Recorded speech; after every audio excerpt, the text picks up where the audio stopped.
Hi everybody and welcome, this is the Apostate Prophet. I'm currently resting. I didn't want to make an additional response video to what is going on right now with this guy, Farid Response, but I felt like I really have to do this. Because in this video, I will clearly demonstrate that this popular Muslim apologist, Farid Response, is lying to his Muslim audience and to everyone else, or he has no clue what he's talking about. And we will also reveal the shallowness of Islamic sources and of his understanding of those. Yesterday I made a response video to Farid in which I introduced Farid as the guy who says that we cannot understand what Muhammad means when he says that the sun goes somewhere at night because this is a metaphysical matter. Yes, Farid Response, who said, we cannot understand what Muhammad means by the sun goes under the throne of Allah at night because it is a metaphysical matter. Farid made a response to that and said that I took his words out of context. I clearly explain that the sun prostrating and the trees prostrating. Trees, do you see trees prostrating? That's a metaphysical matter. All right? It doesn't mean the sun grows arms and legs. Go watch my video fully, guys. Don't let this punk take 5 seconds out of context and claim that that's a refutation. Let's go through that. What I said in my video is, yes, Farid Response, who said, we cannot understand what Muhammad means by the sun goes under the throne of Allah at night because it is a metaphysical matter. So what does Farid explain as metaphysical? The sun going somewhere at night. The sun goes under the throne of Allah at night. And what does Farid talk about in his response? The sun prostrating. That's a metaphysical matter. So what does he talk about? The prostration of the sun. The sun prostrating. That's a metaphysical matter. Did I talk about the prostration of the sun? No.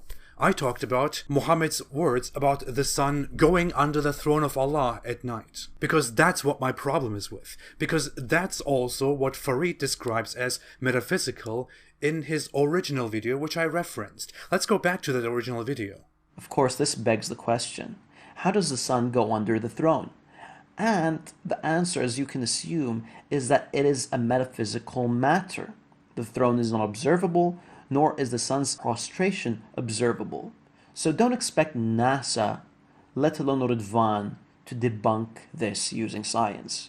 And that is why in yesterday's video, I mocked him for explaining that away as metaphysical. The sun goes under the throne of Allah at night because it is a metaphysical matter. I don't care that the Quran says the sun prostrates to Allah. The Quran makes a lot of such stupid claims that are unfalsifiable. My problem is very clear. In the hadith, Muhammad asks if his fellow knows where the sun goes at the time of sunset. Muhammad then proceeds and describes that the sun goes, travels, swims, depending on hadith, under the throne of Allah, where its setting place is.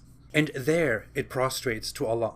And then in the morning, it asks for permission to rise again, and it comes back, and rises from its rising place. But one day it will not be given permission, and Allah will tell the sun to go back where it came from, and then the sun will go and rise in the west, or more accurately described, in its setting place. So according to these hadiths, and according to the Quran, the sun has a rising place and a setting place, and the sun travels from its rising place to its setting place every day. And in these hadiths, Muhammad very clearly describes at sunset that the sun goes to its setting place under the throne of Allah. That is the problem. I don't care about the prostration. But what does Farid respond to? I clearly explain that the sun prostrating, that's a metaphysical matter. I have been planning on making a big video about this because this hadith is a very authentic hadith. And these reports, these hadiths clearly disprove Muhammad's knowledge of the world around us. Farid knows that these hadiths are extremely authentic, that they cannot be dismissed, which is why his only explanation to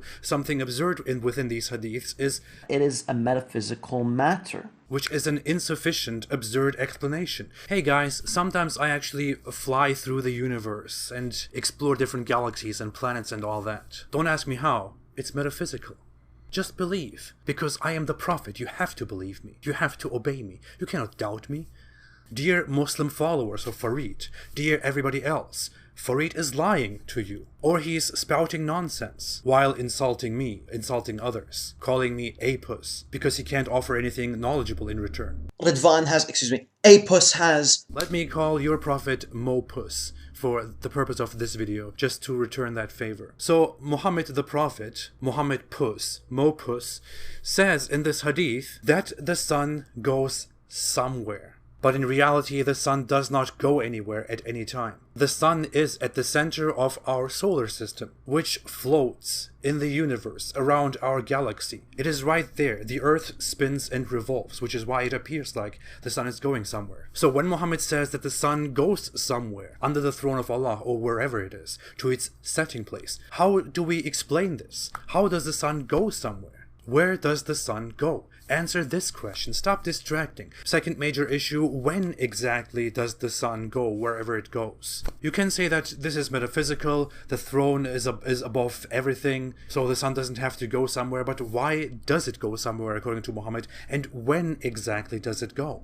There is no time, there is no sunset, there is no night in the context of the sun. The sun is always there. There is no time that the sun actually goes somewhere and comes back. This hadith is clearly false. It clearly makes an absurd assertion that is demonstrably false, scientifically false, extremely ignorant, suitable to the 7th century Arabian knowledge of the cosmos. This is what you need to explain, Farid. But what do? You simply say, oh, it's a metaphysical matter.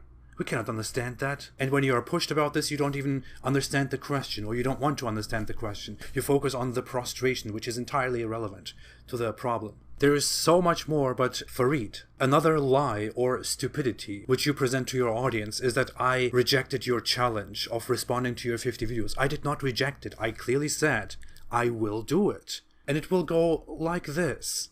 Maybe I will make a whole video in which I will respond to your videos, but I will do it. I had in mind, hey, I don't want to get into these fights, don't want to humiliate somebody and all that, but hey, with your conduct, with your personality, with the way you deal, I really wonder why I didn't do this before. And stop lying, you did privately ask me many times to respond to your videos. In fact, in private, Farid is very nice to me, while in public he's playing this lion. I don't know why. Probably because that's what his loyal Muslim audience wants. Alright, I will focus on a few different things that I want to do at this moment, and then I will get back to responding to Farid's response. Not because I think he and people like him will understand anything from that, but rather just to show to everybody else the intellectual level of Islamic apologetics. Thanks for watching, everybody. Have a fantastic day and stay away from Islam. It seems like all of the major anti-Islamic polemicists consider my videos dumb,